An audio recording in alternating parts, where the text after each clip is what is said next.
Hello, this is Fred from the future. I just finished, as you can see, editing the video, and I just wanted to tell you that please stick until the end of the video, because I really think that also with the last points I really could convince you to read more. So thank you all for watching, have fun, and see you later. Fred out. Welcome back again. Fred here.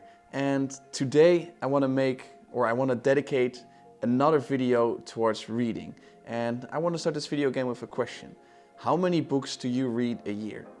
Well, right now, after some years of practicing, I can now read 3 books a month, but the average person only reads 0 to 4 books a year.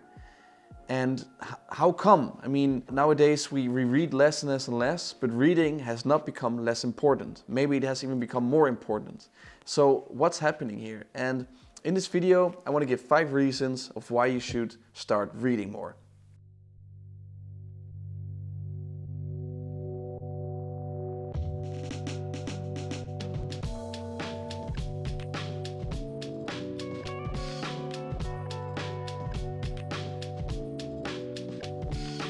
So reason number 1 is because there's so much to learn.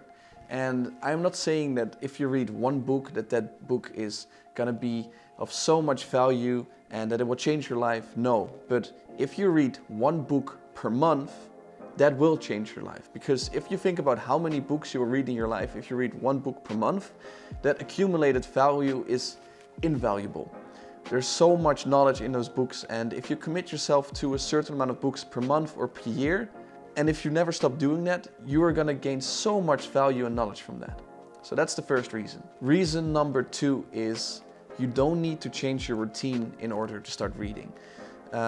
It's another excuse that I've also used before I started reading, is that, I'm already busy the whole day. I don't have time to read. Well, come on, that's not really true, is it? I mean, you can dedicate 15 minutes a day towards reading. You can even read 5 minutes in the morning and 10 minutes in the afternoon, and you've still done your 15 minutes of reading. And you can probably read a book per month if you did this every day. And again, it's about the accumulated value of reading. If you read 1 hour a day towards one specific field, then in 5 years, you will be a national expert in that field. Think about it. In 5 years, but just dedicating 1 hour a day, you can become a national expert in a field. When you think about it that way, there's no reason not to put in reading in your routine, is there?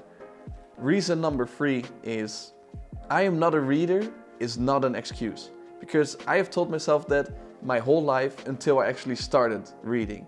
And let me tell you something, I told it myself that I'm not a reader, and next to that, I'm actually a slow reader. When I read books nowadays, non-fiction books, I read 10 pages per hour, which is really slow. But again, it's not an excuse, because it's not about how many pages you read, but it's about if you stay consistent with reading, you will end up reading a lot of books, and that's what matters here. So I'm not a reader is not an excuse, I'm sorry. Reason number 4 is the more you read, the more rewarding it gets. And yes, of course, in my previous reasons, I've already mentioned what the accumulated value of reading books is, but the more you start reading, the more freedom you have with reading. For example, in 2019, when I read 1 book a month, I really picked my books carefully because I wanted to at least learn a lot from that one specific book.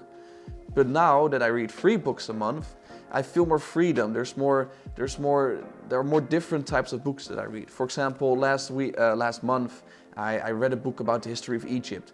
Even though I don't want to do anything with that, I still think it's very valuable to know something about it. And now I'm reading about the future of AI in the book, and I'm reading about the future of the universe. Like, those are books that I wouldn't pick if I only read a few books a year. But the moment that you start reading more, first of all, it's getting easier to read and you're starting having more fun. But second of all, the type of books that you pick will become a little bit more broad, and you'll actually have a lot of fun while reading them. And the last reason, maybe the most important reason of all, is reason number 5, and that is reading is fun. And I don't know where this negative charge with reading has come from lately, where people think that reading is just nerdy, and if you read, you're probably an introvert, and the only thing you do is reading the whole day. Well, that doesn't have to be the case. I mean, you can read for 15 minutes a day, and you can actually read a lot that way. And I think that there's nothing nerdy about reading. I mean, what's nerdy about learning new things if you think about it? I mean, it only broadens your perspective and it makes you make more informed decisions in life. And most importantly, it's fun. Reading is fun, and I always told myself that that's not the case, and reading, it doesn't apply to me and everything like that. But trust me, I was there, but I made the choice to read as well, and look at me now, I'm having so much fun while doing it. And that's what I want to give to you. I hope that this video really convinced you to start reading more, or to start reading in general. And by saying that, please leave a like if you enjoyed the video, a dislike if you didn't, leave a comment to leave your thoughts about the video, and subscribe if you haven't done so already. As always, stay positive, be happy, Fred out.